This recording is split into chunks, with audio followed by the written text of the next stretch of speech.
Welcome back to my channel. दोस्तों, ये कहानी एक ऐसे बदकिस्मत आदमी की है जिसकी लाइफ में कुछ भी सही नहीं चल रहा होता। उसकी जॉब जा चुकी थी, वाइफ ने डाइवोर्स दे दिया और बेटा भी उसे पसंद नहीं करता था। वो चीज़ों को जितना ठीक करने की कोशिश करता, हर बार वो हार जाता था। इस बार भी कुछ ऐसा ही हुआ। उसने एक म्यूज़ियम में जॉब शुरू की, लेकिन यहाँ भी सब गड़बड़ होने लगा। लेकिन इस दफ़ा की गड़बड़ ज़रा डिफरेंट थी।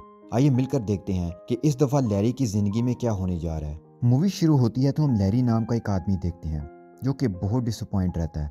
उसकी लाइफ में कुछ भी अच्छा नहीं चल रहा, ना ही पर्सनल लाइफ और ना ही प्रोफेशनल लाइफ। उसका डाइवोर्स हो चुका है और वो अपनी एक्स वाइफ के घर जाता है। आज उसके बेटे के स्कूल में कैरियर डे था। उसने वो मिस कर दिया था, इसलिए वो एक्स वाइफ के घर अपने बेटे से मिलने जाता है। वहाँ उसकी वाइफ का बॉयफ्रेंड जिसका नाम डॉन है वो भी होता है। लैरी का बेटा उसकी तरह नहीं बल्कि डॉन की तरह बनना चाहता है। तो ये बात लैरी को बहुत ही सैड कर देती है, क्योंकि डॉन की पर्सनैलिटी बहुत इंप्रेसिव थी और लैरी की लाइफ में तो बहुत ज़्यादा प्रॉब्लम्स थी। उसके पास कोई जॉब भी नहीं थी। म्यूजियम ऑफ नेशनल हिस्ट्री में किसी तरह वो नाइट गार्ड की जॉब हासिल करता है और सोचता है कि वो इस जॉब को कंटिन्यू करेगा ताकि अपने बच्चे को कुछ बनकर दिखा सके, वो अपने बेटे का आइडियल बन सके, उसका बेटा अपने बाप पर प्राउड फील करे और उसकी तरह बनना चाहे। इस म्यूजियम का बिजनेस भी डाउन है क्योंकि इसे बहुत कम लोग विजिट करने आते हैं। यहाँ म्यूजियम का सीनियर ऑफिसर इससे पहले वाले तीनों और गार्ड्स को जॉब से निकाल देता है और वो फैसला करता है कि लैरी अकेला नाइट गार्ड के तौर पर काम करेगा। वो तीनों गार्ड लैरी से मिलते हैं, उसे मैनुअल और कीज देते हैं। साथ में ये भी कहते हैं कि रात को कुछ लाइट्स ऑन रहने देना और किसी भी चीज़ को बाहर न जाने देना। लैरी को उनकी बात बिल्कुल भी समझ नहीं आती और वो इस बात पर फोकस भी नहीं करता। रात को उसकी ड्यूटी का फर्स्ट डे होता है और एज यूजुअल वो मैनुअल नहीं पढ़ता। वो म्यूजियम में बैठा ड्यूटी कर होता है। उसे यहाँ सारी चीज़ें बहुत ही अजीब फील हो रही थी। फिर उसे किसी चीज़ की आवाज़ आती है। वो जाकर देखता है तो जहाँ डायनासोर का स्केलेटन पड़ा हुआ था अब वो अपनी जगह पर नहीं है। ये देखकर वो शॉक्ड हो जाता है कि कैसे कोई इतना बड़ा स्केलेटन मूव कर सकता है। वो थोड़ा आगे जाता है तो डायनासोर का स्केलेटन उसके पीछे आ जाता है। उसे लगता है कि वो उस पर अटैक करेगा, लेकिन फिर उसे अंदाज़ा होता है कि वो उसे मारना नहीं चाहता बल्कि कुछ और ही चाहता है। जब वो ओल्ड गार्ड्स का दिया हुआ मैनुअल रीड करता है तो उस पर लिखा होता है थ्रो द बोन।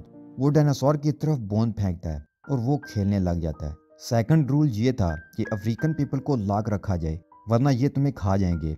वहाँ एक बंदर भी था जो बहुत ही शरारती है।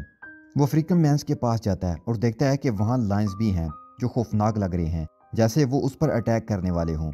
जल्दी से वो भागकर डोर बंद कर देता है और जब वो लॉक लगाने लगता है तो देखता है कि कीज तो उसके पास ही नहीं है, कीज तो बंदर ने चुरा ली हैं। वो उस बंदर से कीज वापस मांगता है। वो उसका मजाक उड़ाने लगता है और उसे कीज वापस नहीं करता। लैरी उससे रिक्वेस्ट करता है कि कीज वापस कर दो, फिर वो वापस कर देता है और वो लायंस को लॉक कर देता है। फिर वो देखता है कि म्यूजियम की बाकी चीज़ें भी जिंदा हैं। वहाँ का एनवायरनमेंट बहुत ही क्रीपी लग रहा था। लैरी को यहाँ मिनिएचर्स भी नजर आते हैं जिनमें एंशियंट रोम और माया सिविलाइजेशन की आर्मी आपस में फाइट कर रही है। माया सिविलाइजेशन का लीडर बहुत जालिम शख्स है और सब उससे भाग रहे हैं।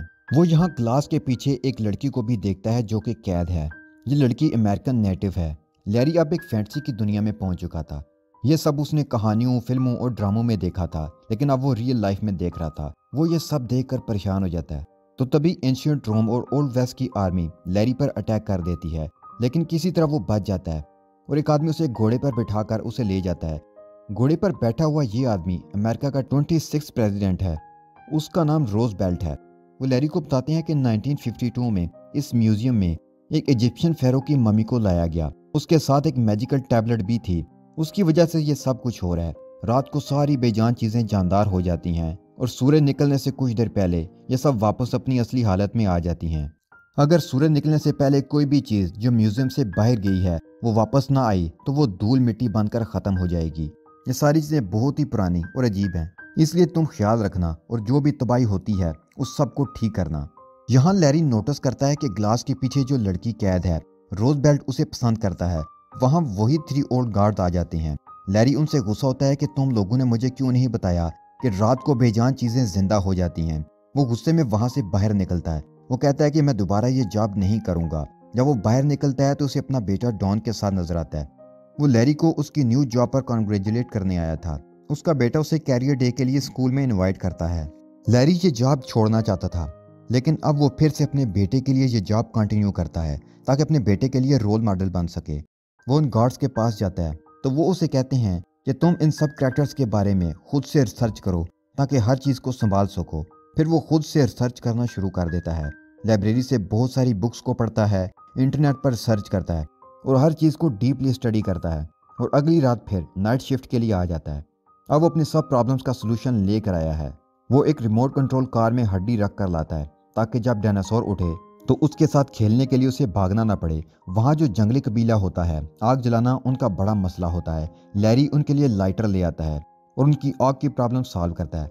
लेकिन वो जंगली तो अपने आप को ही आग लगा लेते हैं। लैरी जल्दी से आग बुझाता है। मंकी फिर से उसकी कीद उठा लेता है और भागकर विंडो ओपन करता है। ओल्ड वेस्ट और एंशियंट रोम के दरमियान जंग हो रही थी। लैरी उनके बीच सुलह करवाने की कोशिश करता है लेकिन नाकाम हो जाता है। फिर वो देखता है कि एक जंगली इंसान मंकी से कीज लेता है और विंडो से बाहर चला जाता है। लैरी उसे पकड़ने के लिए भागता है लेकिन वो इंसान बाहर जा चुका है। लैरी उसे आवाज़ देता है, तभी सूरज निकलता है और वो आदमी डस्ट में बदल जाता है। उसके बाद रोड पर धूल उठाने वाली गाड़ी आती है और उसकी धूल उठाकर चली जाती है। सुबह म्यूजियम का सीनियर ऑफिसर आता है। जब उसे पता चलता है कि रात को म्यूजियम में आग लगी थी तो वो लैरी को जॉब से निकाल देता है। उसी दिन लैरी का बेटा भी म्यूजियम में आया हुआ था। वो ये सब सुनकर दुखी हो जाता है। लैरी उसे परेशान नहीं देख सकता, इसलिए वो सीनियर ऑफिसर के पास वापस जाता है और कहता है कि मुझे एक और मौका दें, मैं अपने काम को अच्छे से देख लूँगा। उसे एक और मौका मिल जाता है, जॉब वापस मिल जाती है। लैरी एक लेडी से मिलता है जो म्यूजियम में ग्लास में बंद लड़की पर सर्च कर रही है। वो उसे बताता है कि रात को यहाँ हर चीज़ जिंदा हो जाती है। तुम जिस लड़की पर सर्च कर रही हो, मैं तुम्हारी उससे मुलाकात करवा सकता हूँ। वो उसकी बातों पर बिलीव नहीं करती। उसे लगता है कि वो उसका मजाक उड़ा रहा है, इसलिए वो उससे नाराज होकर वहाँ से चली जाती है। लैरी का बेटा भी उससे नाराज है। वो उससे मिलने एक्स वाइफ के घर जाता है।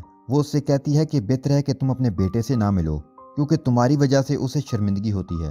वो हर्ट होता है लेकिन वो ज़बरदस्ती उसे साथ ले जाने की जिद करता है।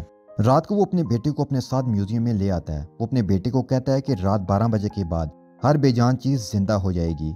12 बज जाते हैं लेकिन कोई भी चीज़ जिंदा नहीं होती। उसका बेटा डिसअपॉइंट हो जाता है। लैरी को आवाज़ आती है। जब वो जाकर देखता है तो हैरान हो जाता है। तीनों ओल्ड गार्ड्स वहाँ से कीमती चीज़ें चुरा रहे थे। उन्होंने जॉब इसलिए छोड़ी थी ताकि म्यूजियम वाले लैरी को जॉब पर रख लें और उसके बाद वो चोरी कर सकें और इल्ज़ाम लैरी के ऊपर आ जाए। फेरो की मम्मी के साथ जो मैजिकल टैबलेट था जिसकी वजह से म्यूजियम में सब चीज़ें जिंदा हो जाती थी, वो उन्हें डिसेबल कर दिया था, जिसकी वजह से रात को कोई भी चीज़ जिंदा नहीं हो सकी थी। लैरी का बेटा वो टैबलेट उठा लेता है। लैरी उसे कहता है कि ये टैबलेट एक्टिवेट करो। जैसे ही वो टैबलेट को एक्टिवेट करता है, वो गार्ड्स वहाँ से भागना शुरू कर देते हैं। वो उन्हें लॉक कर देते हैं। उसके बाद लैरी इजिप्शियन फेरो की मम्मी तक पहुँच जाता है। वो भी जिंदा हो जाती है और वो इंग्लिश में बात करना शुरू कर देती है। जिसकी वजह यह थी कि कैम्ब्रिज यूनिवर्सिटी के रिसर्च सेंटर में काफ़ी सालों तक उस पर रिसर्च हुई थी, जिसकी वजह से उसने इंग्लिश सीख ली। अब म्यूजियम के अंदर का एनवायरनमेंट बहुत ही ख़राब हो चुका है। लैरी को अब सब कुछ ठीक करना है। वो सबको स्पीच देता है कि हमें म्यूजियम को इन ओल्ड गार्ड से बचाना होगा, वरना हमारा ये एनवायरनमेंट और ये दुनिया तबाह हो जाएगी। वो सब गार्ड्स के पीछे भागते हैं। वो 2 गार्ड्स को तो पकड़ लेते हैं लेकिन तीसरा गार्ड टैबलेट को लेकर भाग जाता है। अब वो ओल्ड गार्ड अपनी गाड़ी में बैठकर भागने की कोशिश करता है लेकिन जहाँ मिनिएचर आ जाते हैं उसकी गाड़ी का टायर पंचर कर देते हैं। यहाँ ग्लास वाली लड़की और रोज बेल्ट भी आ जाते हैं। गार्ड बगी के अंदर बैठकर भागने की कोशिश करता है। उसे पकड़ने के लिए ये सब भी उसका पीछा करते हैं और उसे पकड़ने की कोशिश में गार्ड की बगी रोज बेल्ट से टकरा जाती है और उसकी कमर टूट जाती है। ग्लास वाली लड़की मेल्टेड वैक्स से उसकी कमर जोड़ देती है। अब गार्ड यहाँ से भागकर नेशनल पार्क में चला जाता है लेकिन लैरी भी उसका पीछा नहीं छोड़ता। वो उसके पीछे जाकर टैबलेट उससे छीन लेता है। ये टैबलेट इन सब चीज़ों के लिए ज़रूरी था क्योंकि उसी की वजह से रात को वो सब जिंदा होते थे। अब सुबह होने वाली थी और इन सब को वापस म्यूजियम में जाना था, वरना सब धुआं और मिट्टी में बदल जाते। अब सब म्यूजियम में वापस जा रहे होते हैं। वहाँ एक गाड़ी रुकती है और उसमें वही एम्प्लॉय लड़की होती है जो ग्लास वाली लड़की पर सर्च कर रही थी। वो इन सब चीज़ों को जिंदा देखती है जो वापस म्यूजियम में जा रही थी। उसे लैरी की बात पर यकीन आ जाता है। अब सब चीज़ें म्यूजियम में वापस आ जाती हैं और वो एम्प्लॉय भी आती है जो रिसर्च कर रही थी। वो ग्लास वाली लड़की से मिलकर काफ़ी इंप्रेस होती है। सुबह टीवी पर न्यूज़ आती है कि रात को म्यूजियम में काफ़ी तबाही हुई है। सीनियर ऑफिसर म्यूजियम में आता है और लैरी को जॉब से निकाल देता है। तभी उसे एहसास होता है कि म्यूजियम में रश बढ़ गया है। ये सब उसी टीवी न्यूज़ की वजह से हुआ है। वो लैरी को जॉब से नहीं निकालता। म्यूजियम का बिजनेस अब काफ़ी बढ़ चुका है। ये देखकर सीनियर ऑफिसर काफ़ी खुश हो जाता है। लैरी अब अपने बेटे के स्कूल में कैरियर डे में जाता है। उसका बेटा भी उससे बहुत ज़्यादा खुश होता है। अब उसका बेटा उस पर प्राउड फील करता है। लैरी अब वापस म्यूजियम में आ चुका है और अपने म्यूजियम के साथियों के साथ पार्टी कर रहा है। और एंड क्रेडिट सीन में हम देखते हैं जो गार्ड्स चोरी करते हुए पकड़े गए थे वो अब सज़ा के तौर पर म्यूजियम में सफाई का काम कर रहे हैं। और यहीं पर night at the museum part 1 की एंडिंग हो जाती है।